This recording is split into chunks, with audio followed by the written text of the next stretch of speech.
कि लहरों से डरकर नौका पार नहीं होती और कोशिश करने वालों की कभी हार नहीं होती। जय हिंद साथियों, कैसे हैं आप सभी लोग? आशा करती हूँ अच्छे होंगे। मेरे चैनल मिशन वर्दी में आप सभी लोगों का हार्दिक स्वागत है।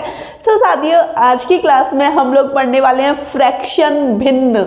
चाहती तो मैं कल की क्लास में ही पूरा फिनिश कर देती, तो मेरा जो मकसद है वो आपको सिखाना है, सिलेबस पूरा कराना नहीं है। ठीक है, सिलेबस आपका पूरा होगा लेकिन सिखा कर। ठीक है, हर एक चीज को आपके दिमाग में रखना मेरा काम है। ठीक है, फ्रैक्शन में कल हमने आरोही अवरोही ये सब कुछ पढ़ा था। छोटी संख्या, बड़ी संख्या, भिन्न हमने सीखी थी। भिन्न आपकी 3 प्रकार की थी, ये सब कुछ हमने कल सीखा था।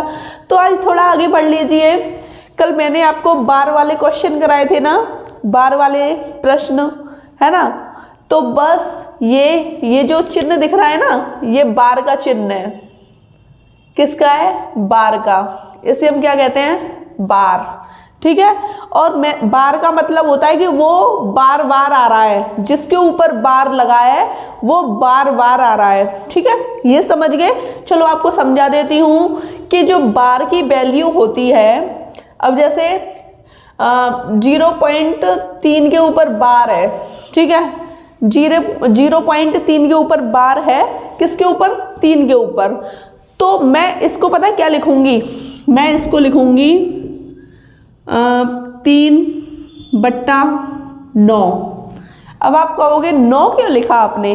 तो वो मैं आपको समझा रही हूँ कि मैंने 9 क्यों लिखा। मैंने 9 इसलिए लिखा, देखो आप ऐसे क्या लिखोगे, तो देखो 3 एकम 3, 3 त्रिका 9। ठीक है, 1/3 आया। अब आप इस 3 का भाग 1 में दीजिए। 3 का भाग आपने 1 में दिया, यहाँ पॉइंट लगाया, 0 बढ़ाया। इस 0 से कोई मतलब नहीं रहता, चाहे आप लगाओ चाहे मत लगाओ। ठीक है, चलो मैं नहीं लगा रही है ना, वो थोड़ा शोभा के लिए लगा दिया जाता है। आगे वाली 0 से कोई मतलब नहीं है। ठीक है, अगर आगे कोई संख्या नहीं है, सिर्फ आगे 0 है, तो उससे कोई मतलब नहीं है ना। तो देखो मैंने यहाँ पॉइंट लगा लिया, यहाँ 0 बढ़ा दी, 3 त्रिके 9, है ना। अब देखो 1, अब यहाँ पॉइंट लग रहा है तो 0 मैं खुद पे खुद बढ़ाऊंगी, 3 खुद बढ़ा ली, 0 3। तो ये कंडीशन ये वाली बन गई। कल मैंने आपको बताया था कि अगर 3 3 3 3 ये आता रहेगा तो जो संख्या आपकी बार बार आ रही है उसके ऊपर बार लगा देते हैं। क्या आपकी ये वाली संख्या ये नहीं बन के आई? ये वाली संख्या ये बन के आई ना। ये मैंने आपको अच्छी तरीके से समझा दिया कि अगर मैं बट्टे में 9 रख लूँगी तो मेरी कंडीशन ये बन जाएगी ये। ठीक है, तो आपको हर क्वेश्चन में बट्टे में 9 रख के चलना है, और वो कैसे रख के चलना है वो मैं आपको समझा ही दूंगी। ठीक है, जैसे कि देखो 0.7 बट्टे, अब देखो 7 के ऊपर ही तो बार है, 7 के ऊपर बार है तो 1 9 लिख लीजिए। 7/9 इसका आंसर हो गया। काट पीट कहीं हो नहीं रही है। ठीक है, इसमें काट पीट हो रही थी इसलिए हमने की। अब अगला क्वेश्चन देख लीजिए, 0.8, सिर्फ 8 के ऊपर बार है ना, तो 8/9, इसका 9 ले लिया, ये इसका आंसर हो गया। अगला क्वेश्चन देख लीजिए। अगला क्वेश्चन है आपका 0.39, 3 9 दोनों के ऊपर बार है, 3 9 दोनों के ऊपर बार है ना, तो 9 9 के 2 बार आ जाएंगे। अगर 3 संख्या के ऊपर बार होता तो 3 बार 9 9 के, 4 संख्या के ऊपर होता तो 4 बार 9 9 के। ये आपको समझ आ गया।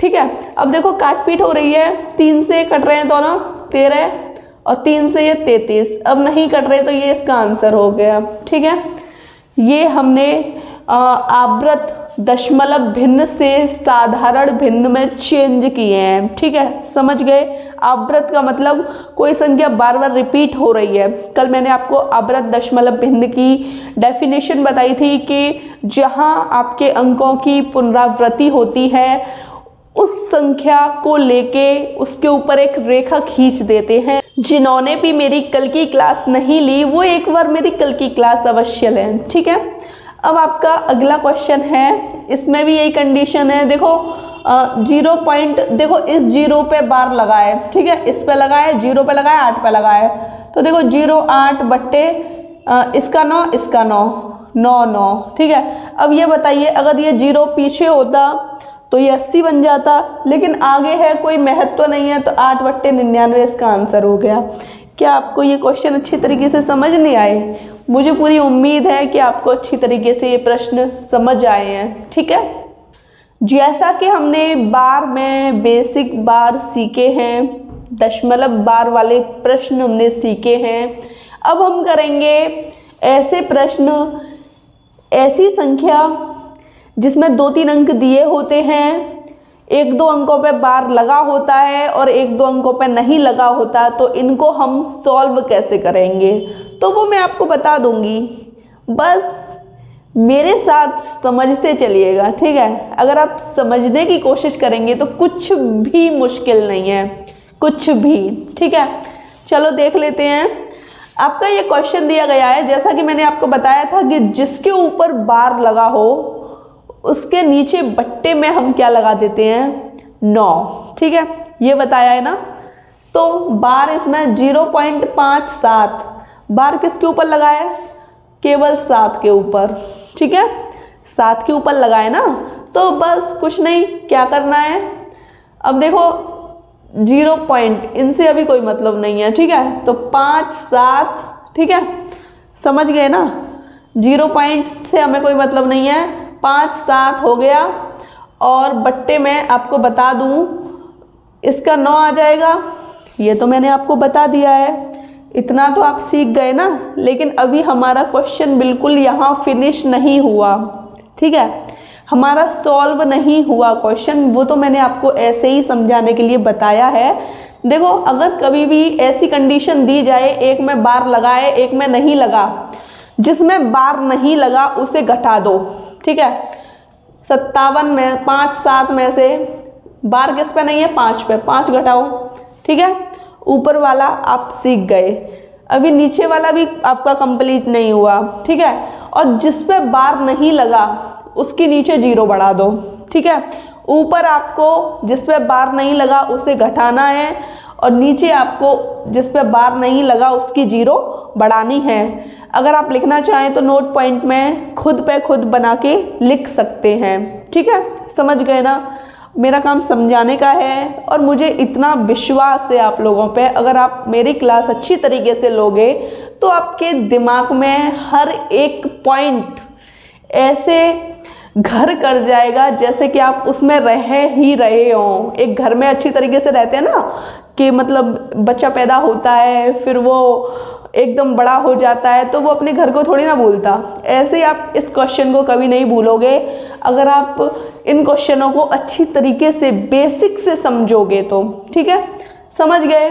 अब बस कुछ नहीं, देखो फिर से दोबारा समझने की कोशिश कीजिए। 57 में से वो संख्या घटानी है जिसमें बार नहीं लगा। ठीक है, जिस पे बार लगा है उसका 9 रख लेते हैं, ये मैंने आपको सॉल्व करके बताया था अभी, और जिस पे नहीं लगा उसकी 0। ठीक है, 57 में से 5 घटाइए, 52/90, दोनों कट रहे हैं 2 से, ये 26 बार, ये 45 बार। अब ये दोनों कट रहे हैं, नहीं कट रहे, तो 26/45 इसका हो गया आंसर। आपको अच्छी तरीके से समझ आ गया ना? गला थोड़ा बैठा हुआ है उसके लिए सॉरी। चलो अगला क्वेश्चन है आपका।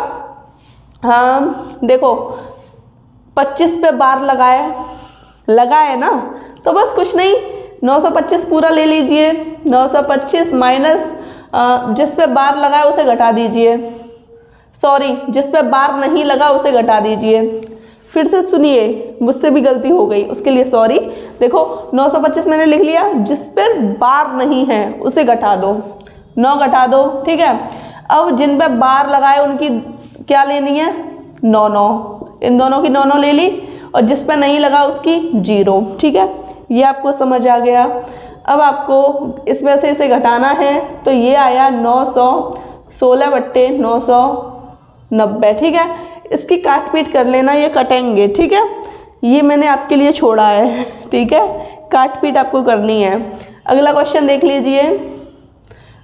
234 बार 2 संख्याओं पे है, 234 और जिस पे बार नहीं है उसे घटा दो, बट्टे 1 2 2 9 9, और जिस पे बार नहीं है उसका 0। ठीक है, घटाओ 232/990, इन दोनों की काट पीट होगी, काट पीट कर लेना। ठीक है, और ये जो क्वेश्चन बचा हुआ है इसे खुद ही करोगे कि मैं ही बता दूं?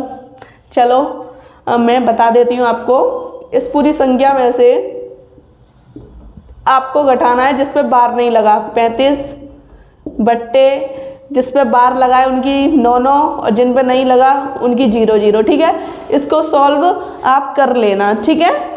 लो जी, आ गए आपके बड़े बड़े क्वेश्चन। अब तो आप खुश हो जाइए, अब तो अपने चेहरे पे स्माइल लाइएगा, ठीक है।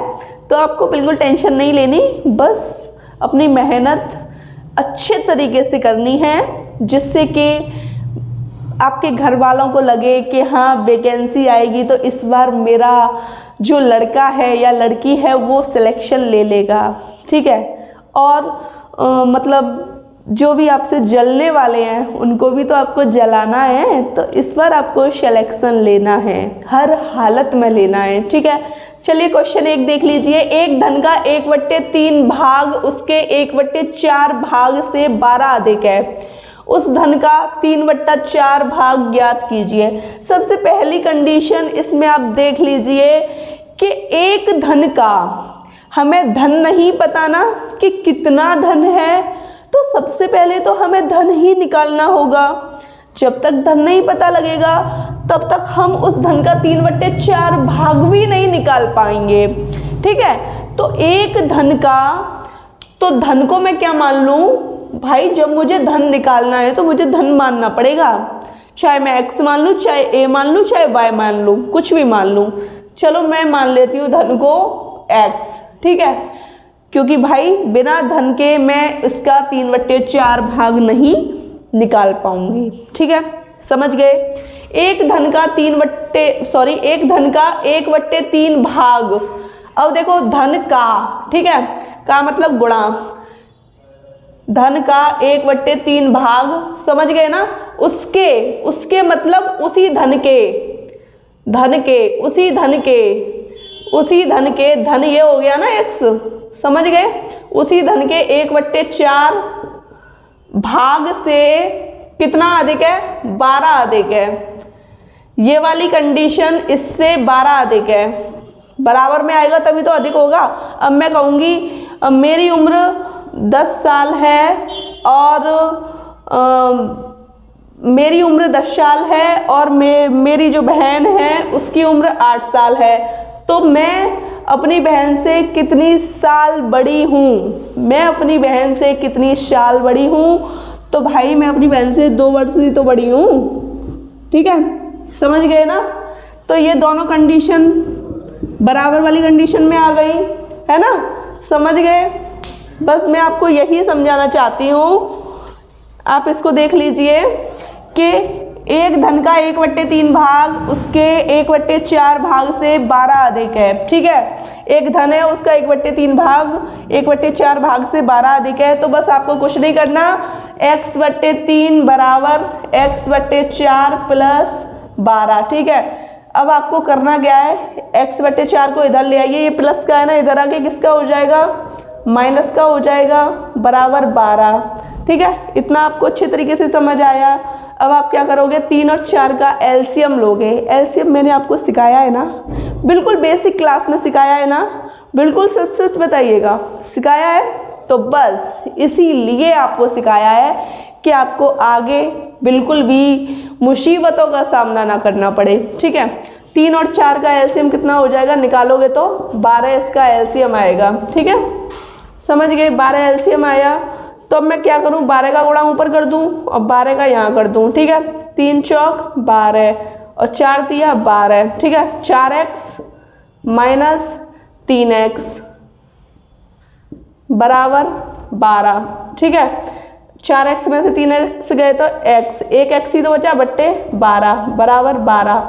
अब इनका गुणा कर लीजिए ऐसे, एक x लिखूं या ना लिखूं बात वही है, ठीक है। तो x बराबर 12 12 144। धन कितना आ गया, x धन था ना, धन कितना आ गया आपका, धन आ गया आपका 144, ठीक है। तो वो क्या कह रहा है, धन का, उस धन का 3/4 भाग ज्ञात कीजिए।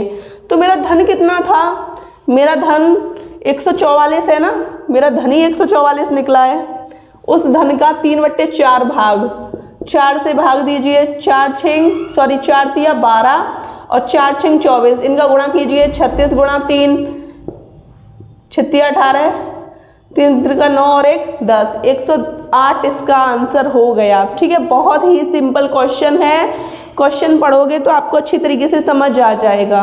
साथियों, अब आपका क्वेश्चन 2 क्या कह रहा है, एक बार आप इसको देखने की कोशिश कीजिएगा। एक गांव में रहने वाले कुल लोगों में से 1/3 भाग नौकरी करते हैं। ठीक है, कुल लोगों में से, क्या हमें पता है कि टोटल लोग कितने हैं? नहीं बताना, x मान लूँ, कोई दिक्कत तो नहीं होगी? x मान लेती हूँ या 1 कुछ भी मान लेती हूँ। चलो मैंने अभी फिलहाल कुल में मान लिया, 1 मान लिया। ठीक है, कुल कितने लोग हैं?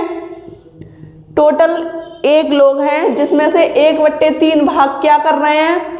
नौकरी कर रहे हैं। भाई नौकरी कर रहे हैं तो रोजगार है उनके पास। ठीक है, बेरोजगार वो होते हैं जिनके पास कोई रोजगार नहीं होता। अगर हम घर पर बैठकर भी कोई काम कर रहे हैं तो वो भी हमारे रोजगार के अंतर्गत आता है। ठीक है, समझ गए ना, है ना? 1/3 भाग नौकरी करते हैं, 1/3 भाग नौकरी कर रहे हैं। ठीक है, जबकि 1/4 भाग व्यापार कर रहे हैं, भाई बिजनेस कर रहे हैं। तो ये भी तो रोजगार प्राप्त है इन लोगों को। ठीक है, 1/4 भाग कैसे हैं?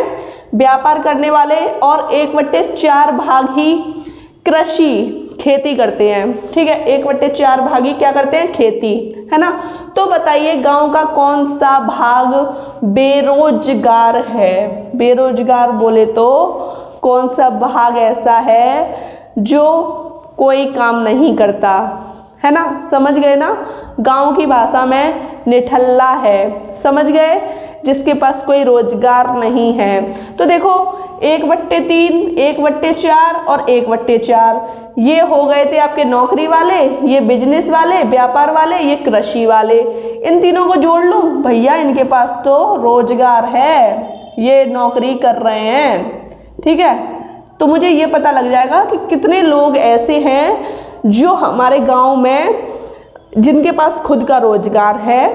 तो चलो देख लेते हैं। 3 4 4 का एलसीएम निकालो, 12 आ गया। अब आपको करना क्या है?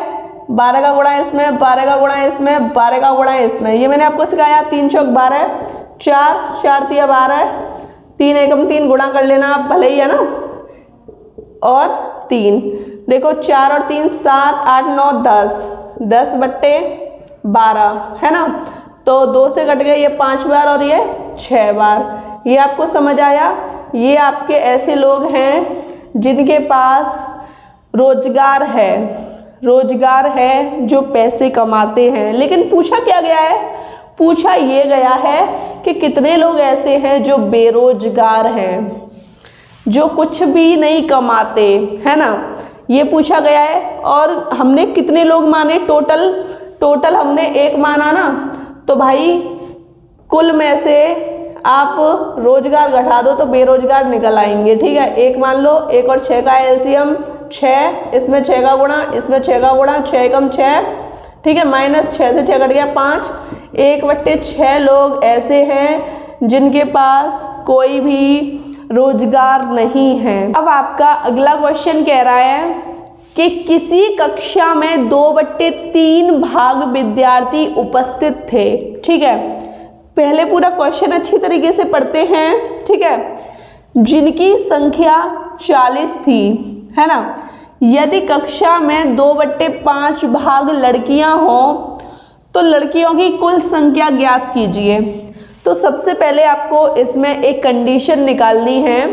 वो कौन सी कंडीशन निकालनी है वो मैं आपको क्वेश्चन पढ़ के ही बता देती हूँ। ठीक है, देखो किसी कक्षा में 2/3 भाग विद्यार्थी उपस्थित थे, है ना? अब भाई बात कक्षा की हो रही है और पूछा क्या है इसने? लड़कियों की संख्या पूछी है, कुल लड़कियां पूछी हैं। तो मैं क्या कर लूं कि कक्षा को x मान लूं। भाई मैं कक्षा को x मान लूंगी। ठीक है, तो मेरी जो कक्षा में कुल विद्यार्थी हैं, कक्षा में कुल विद्यार्थी, कक्षा को नहीं, कक्षा में जो कुल विद्यार्थी हैं उनको क्या मान लूं? x मान लूं। ठीक है, समझ गए ना? किसी कक्षा के 2/3 भाग विद्यार्थी उपस्थित थे। अब भाई कुल के कितने उपस्थित थे? 2/3 भाग। ठीक है, समझ गए? यहाँ तक कर दिया मैंने। जिनकी संख्या कितनी थी? इनकी संख्या कितनी है? 40। इसके बराबर भाई यही तो है। ठीक है, इस पूरी की संख्या कितनी है? 40 है। समझ गए? बस मुझे आपको यही समझाना है। अब बस कुछ नहीं, काट पीट कीजिए। 2 से ये 20 बार कट गया तो आपको ये पता लग जाएगा कि कक्षा में टोटल कितने विद्यार्थी हैं, कितनी लड़कियां हैं, कितने लड़के हैं, ये सब कुछ आपको पता लग जाएगा। ये एग्जैक्टली आपको एकदम पता नहीं था ना कि मतलब कक्षा में आपके कितने विद्यार्थी हैं टोटल, लेकिन इसमें एक संख्या दे दी है कि 2/3 जो भाग है वो किसके बराबर है? 40 के बराबर है। ठीक है, ये आपको समझ आ गया। देखो फिर से समझने की कोशिश कीजिए। किसी कक्षा में 2/3 भाग है ना, कक्षा में जो कुल विद्यार्थी थे वो मैंने x माने, x का 2/3 भाग उपस्थित थे जिनकी संख्या 40 थी। ठीक है, जिनकी संख्या कितनी थी? 40 थी। 2 से 40 20 बार कटा है ना। अब क्या बचा? x 1/3 बराबर 20। यही तो आया। x बराबर 20 दिया 60। टोटल कितने निकल आए? 60। ये आपको पता लग गया है ना। यदि कक्षा में 2/5 भाग लड़कियां हों, अब भाई लड़कियां कितनी हैं? 2/5 भाग। टोटल कितने हैं? 60 का 2/5 निकालो, कितना आया? ये आ गया 12 5 60, 12 दूनी 24। लड़कियां कितनी आई? 24। ठीक है, तो इसने क्या पूछा है? तो लड़कियों की कुल संख्या ज्ञात कीजिए। भाई लड़कियां निकल तो आई, 24 हो गया इसका आंसर। लड़कियों की कुल संख्या कितनी होगी? 24। अगर इसमें लड़के पूछता तो हम टोटल में से कितना घटा देते? लड़कियों को घटा देते। टोटल हमारे 60 थे और लड़कियां 24 थी, तो कितना निकलता मेरा निकल आता 36। 36 मेरा आंसर हो जाता। ठीक है, लेकिन फिलहाल उसने लड़कियां पूछी हैं तो लड़कियां कितनी हैं? 24 मेरा आंसर हो गया। अब आप लोगों का क्वेश्चन 4 कह रहा है एक खंबे का 1/2 भाग सफ़ेद है। ठीक है, 1/3 भाग नीला है। यदि शेष भाग पीला है और वह 2 मीटर लंबा है, जो शेष भाग है वो पीला है और ये जो शेष भाग है वो कितने मीटर लंबा है? 2 मीटर लंबा है। फिर से क्वेश्चन पढ़िए, आपको समझ आ जाएगा। एक खंबा है, ठीक है, उसका 1/2 भाग कैसा है? सफ़ेद है और 1/3 भाग उसका नीला है। यदि शेष भाग पीला है और, है ना, जोड़ रहा है दोनों को, है ना, शेष भाग पीला है और वह 2 मीटर लंबा है, जो शेष भाग है वो 2 मीटर लंबा है। ठीक है, तो खंबे की कुल लंबाई ज्ञात कीजिए। ठीक है, तो आपको इतना तो पता लग गया कि बात इसमें खंबे की कुल लंबाई की हो रही है ना। खंबे की कुल लंबाई पूछ रहा है और यहाँ भी उसने क्या कह दिया? एक खंबे का, है ना। तो मैं खंबे को x मान लूँ? बिल्कुल, खंबा मान लिया मैंने x। ठीक है, समझ गए। और उसका सफ़ेद भाग x का 1/2 भाग कैसा है? सफ़ेद। ठीक है, समझ गए, ये सफ़ेद भाग हो गया। और 1/3 भाग कैसा है? 1/3 भाग कैसा है? नीला है। ठीक है, तो x/3 इसका नीला हो गया। ठीक है, अब बात उसने क्या बोली है? शेष की। तो मैं इन दोनों को जोड़ दूं और इसमें से घटा दूं तो मेरा शेष निकल आएगा। ठीक है, तो देखो मैं क्या करूंगी? x/2 प्लस x/3, है ना। समझ गए। 2 और 3 का निकालिए, 6 हो गया। 6 का गुणा यहाँ कीजिए, 6 का यहाँ कीजिए। 2 से 3 बार कटा, 3 से 2 बार कटा। 3x प्लस 2x बराबर 5x/6, है ना। ये दोनों मिक्स कर दिए मैंने, सफ़ेद और नीले मिक्स कर दिए। ठीक है, और जब मैंने इन दोनों को मिक्स किया है तो मैं इसमें से घटा दूँ, x में से 5x/6 घटा दूँ तो मेरा शेष निकल आएगा। शेष कौन सा कलर?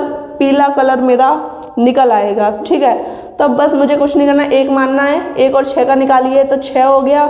6 का मल्टीपल यहाँ, 6 का यहाँ, इस 6 से 6 कट गया। 6x - 5x, है ना। 6x में से 5x घटाइए तो 1x बचा, 1x बट्टे 6। ये आपको समझ आया? तो ये कैसा है? पीला है ना भाई, शेष भागी तो हमने निकाला है, वो पीला है और 2 मीटर लंबा है। जो आपका x बट्टे 6 है पीला, वो कितने मीटर लंबा है? 2 मीटर लंबा है ना। इसके नीचे एक मानिए क्रॉस मल्टीप्लाई, x बराबर 6 दूनी 12 मीटर। तो जो आपके खंबे की कुल लंबाई है कितने मीटर है? 12 मीटर है। ठीक है, समझ गए साथियों? अब आपका क्वेश्चन 5 क्या कह रहा है? क्वेश्चन 5 कह रहा है किसी टैंक के 1/4 भाग भरे होने पर 135 लीटर पानी आता है। ठीक है, कितना भाग भरा हुआ है? 1/4 भाग भरा हुआ है तो कितना पानी आता है? 135 लीटर। ठीक है, समझ गए? उसमें 180 लीटर पानी रखा जाए। कितना पानी रखा जाए? 180 लीटर पानी रखा जाए तो उसका 180 लीटर पानी रखा जाए तो उसका कौन सा भाग भरा होगा, है ना। तो ये भाग निकालना है आपको। ठीक है, तो बस कुछ नहीं है, 180 लीटर वाली कंडीशन आपको दे रखी है ना, तो ये वाली कंडीशन आपको 180 लीटर वाली कंडीशन में बनानी है। वो कैसे बनानी है? देखो, यहाँ लीटर में दिया है, यहाँ भाग दिया है, यहाँ लीटर दिया है, यहाँ भाग पूछा है। ठीक है, तो बस कुछ नहीं है, 135 लीटर में यहाँ लिख लूँ, 135 लीटर बराबर 1/4 भाग, है ना। 1 लीटर की वैल्यू निकाल लूँ, 1 लीटर बराबर क्या हो जाएगा? 1/4 गुणा 135, क्योंकि भाई मैंने ऐसे कर दिया ना क्रॉस मल्टीप्लाई, इसको तो मैंने आपको बहुत अच्छी तरीके से समझा दिया है। ठीक है, अब 1 लीटर की वैल्यू ये है तो 180 लीटर की वैल्यू कितनी हो जाएगी? देखो, 180 लीटर बराबर 180 का गुणा ऊपर किया है तो 180 का गुणा यहाँ भी तो होगा, 180/4 गुणा 135। ठीक है, इस क्वेश्चन को फिर से समझाऊंगी अभी आपको, पहले इसको सॉल्व कर देती हूँ। ये कट गया कितनी बार? ये कट गया आपका 4 4 चौक 16, 4 5 20। ठीक है, ये कट गया 15 दिया 45, 15 निम्मा 135। ठीक है, 3 से 1/3 हो गया इसका भाग, है ना। 180 लीटर का कितना भाग आ गया? 1/3 भाग आ गया। ये आपका आंसर है। इसको मैं आपको अच्छी तरीके से समझाऊंगी फिर से। ठीक है, तो साथियों समझ लीजिए इसको फिर से। इसमें कुछ नहीं है, किसी टैंक के 1/4 भाग, 1/4 भाग तो मैंने यहाँ लिख लिया।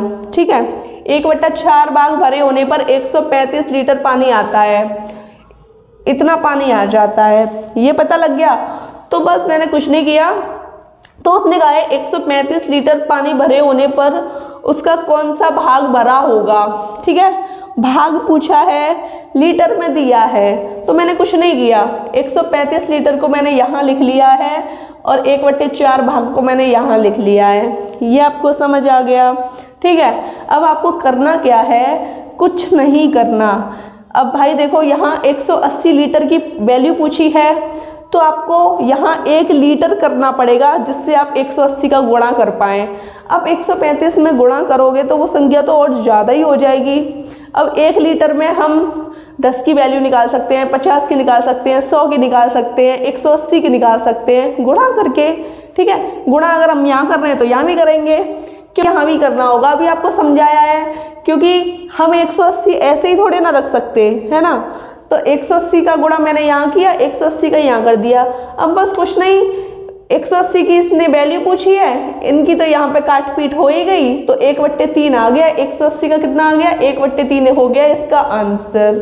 ठीक है, समझ गए ना साथियों? आपको आज की क्लास कैसी लगी मुझे कमेंट सेक्शन में बताइएगा। वीडियो अच्छी लगी हो तो चैनल को सब्सक्राइब कीजिए, लाइक कीजिए, शेयर कीजिए। और मैं आप लोगों से ये भी कहना चाहती हूँ, जो भी लोग हमारे चैनल पे एकदम नए जुड़े हैं और वो मैथ की क्लास प्रॉपर तरीके से पढ़ना चाहते हैं, मैथ को मजबूत बनाना चाहते हैं, तो वो हमारी क्लासेस बहुत अच्छी तरीके से ले सकते हैं। प्लेलिस्ट में आपकी वीडियो हैं, एकदम फ्री क्लासेस हैं, कॉन्सेप्ट आपको बहुत अच्छा देखने को मिलेगा। ठीक है, और बिल्कुल बेसिक से आप लोगों के लिए चलाया जा रहा है। मुझसे जितना हो पाता है मैं आपके लिए उतना ही करती हूँ। ठीक है, आज के लिए जय हिंद।